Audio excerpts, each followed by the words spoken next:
pinag-iisipan ko rin talaga tong mabuti kung magpaparemap ba ako ng stock ECU o diretso bibili na ako ng aftermarket na racing ECU. Kaya lang naisip ko kasi medyo mabigat kasi yung yung aftermarket na ECU. Mataas yung presyo niya, tapos magbabayad ka pa rin para ipa-tune. So naisip ko habang nag-iipon pa ako para sa aftermarket na ECU, ipaparemap ko muna para may peace of mind lang tayo pagka bumabiyahe. Then pag nagkaroon na ng budget para sa ECU, siguro doon na lang tayo magpalit ng ECU. Tapos diretso change oil na rin pala.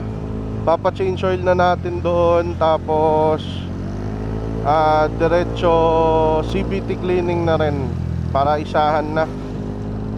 Change oil ko pala nito guys, ang sinusunod ko every 1,000.